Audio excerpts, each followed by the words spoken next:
"This is the arena," Nash said, gesturing around him. When Nash had mentioned where we were going, I had expected something shaped like the Colosseum. Instead, it was a dirt patch encircled within a wooden fence. Leaning on the fence were a few orcs who were interested in what we were doing. Great, now I'm going to get my ass kicked in front of an audience. "I think we should begin unarmed just in case," Yulk said with his trademark grin. "If he does well, we can move on to practice weapons." "I agree. All right, Nick, take a stance. I'm going to try to hit you. You can either dodge or counterattack," Nash said, widening his stance. "Ready?" "No," I stated flatly. "Too bad. Begin." I dropped into the karate stance I was familiar with, and Nash rushed forward. He threw a punch, but as he began to move his fist toward my face, it slowed down. Even so, I barely managed to move out of the way. The wind from his punch made me blink. Good. Time dilation unlocked. Job. "You managed to dodge. That's promising," Nash said. "What did you say?" I asked, rubbing my ears. "What, have you gone deaf? I didn't even hit you," he replied. No, I don't know. I thought I heard something." "Doesn't matter, let's go again. Try to counterattack this time. Don't hold back. It's not like you can hurt me," he said with a laugh. "Famous last words," Yulk muttered with a smirk. Nash glared at Yulk for a moment and then turned back to me. He dropped into his stance, and the moment I did the same, he rushed forward. As he threw his punch, time slowed down again. I fought my urge to jump out of the way and instead moved my head to the side to avoid the blow. Then I threw a punch of my own. I meant to hit him in his solar plexus, but my fist went slightly lower. It was as if it were moving by itself. I connected and felt his body tense up as if I had struck his diaphragm. But he rushed past me instead of doubling over. Breathtaker strike unlocked. What the fuck was that? A voice? No, more like static in headphones when you have them too loud. Just behind the music. I should ask Nash about it. I turned to him and paused. He was standing up but rigid and unmoving. "Nash, you okay?" Yulk asked with a shit-eating grin. "Nick didn't hurt you, right? Because you're too big and strong, right?" Nash glared daggers at Yulk and opened his mouth to retort, but the only sound that escaped was a groan. He snapped his mouth shut and doubled over, placing his hands on his knees to steady himself. Then he began gasping for air. Yulk and the onlookers began laughing uncontrollably. After a few moments, Nash sat down and looked at me with a mixture of anger and confusion. "What in the hell was that?" he asked. I don't know. I think it was called a Breathtaker strike," I answered, remembering what the distorted voice thingy had said. "Well, it definitely did that," Nash said as he stood back up. "Okay, I'll admit, you're not bad with hand-to-hand. When did you learn how to do that?" "I took karate. I used it more for working out than actual fighting, though." "Karate. You ever heard of that skill, Yulk?" Nash asked, glaring at the still laughing sorcerer. "No," Yulk said between laughs. "I haven't. Probably something from his world, but maybe an unarmed specialist would know more." "It's not a skill." "Well, not what you mean by skill," I interrupted. "With karate, there's a chance to do it wrong. But when I went to hit you, I thought your solar plexus was higher up, but my hand moved on its own to where it actually is." "Yeah, that's how skills work. The skill will only activate when the circumstances are right for it to be able to do its thing," Nash explained. "So the name of that skill is karate, huh?"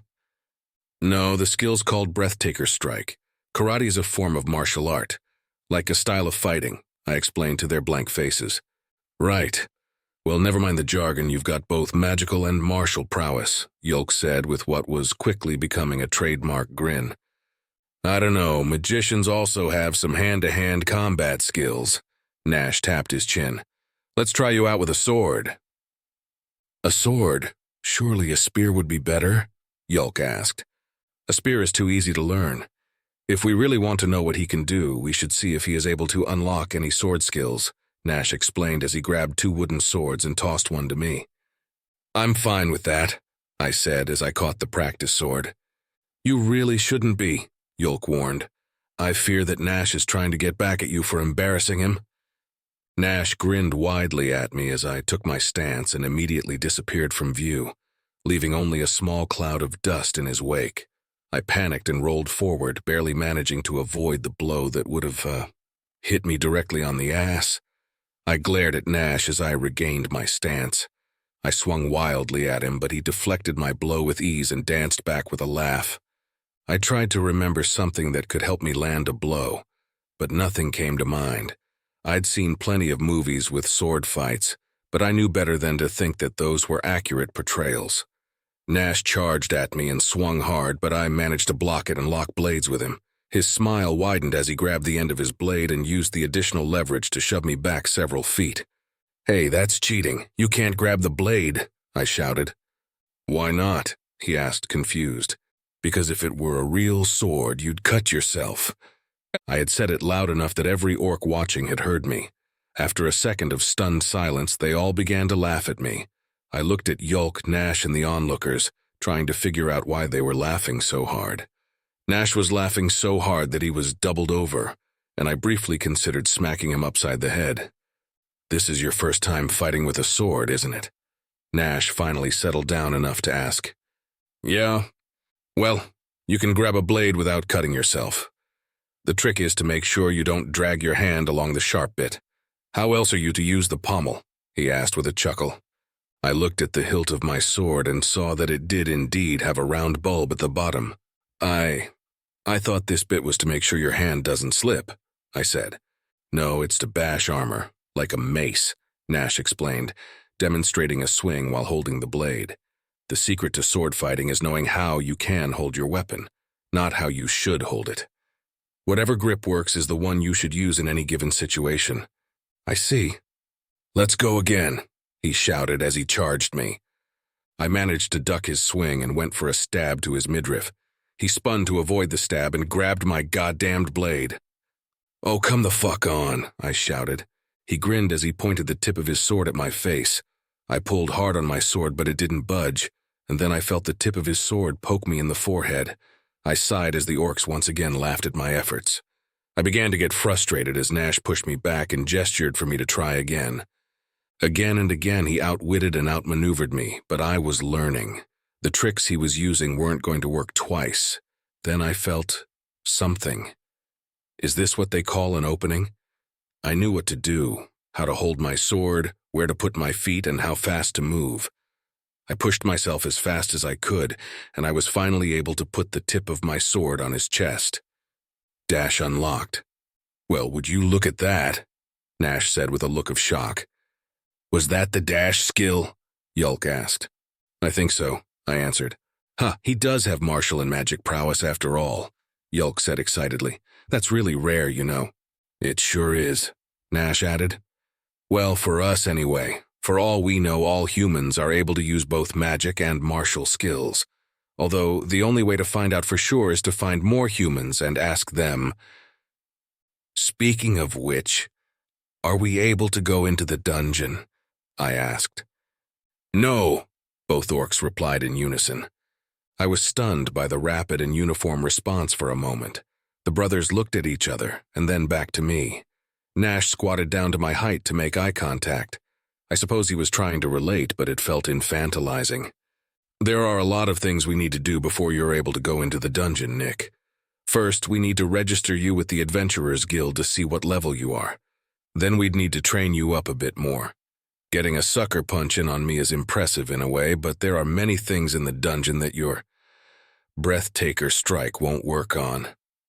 Indeed, it would be better to start you off with the wastes. The monsters there can be tough at times, but it's much easier to get away from them than it is to escape the ones in the dungeon," Yulk explained. I opened my mouth to protest before I realized that I was about to act like the young punks in movies that cause trouble for everyone by not realizing their very obvious limitations. I closed my mouth and nodded sullenly instead. I don't know how time passes in this world in relation to mine, but if I rush things and end up dying, then I won't get to see Cass again. Even if I were to reincarnate again, what would be the odds of ending up back on my world in my body? That being said, you've met the chief and been adopted into Clan Alta. There really isn't anything stopping us from registering you as an adventurer right now," Yulk said while tapping his chin. Yeah, Chief probably can't get mad at us for getting our brother registered, right? Nash asked. True. I don't recall anyone having to get permission from the Chief before. Yulk grinned as he stood. Let's go. Are you all talking about registering that thing with the guild? One of the orcs shouted. What about it? Nash replied.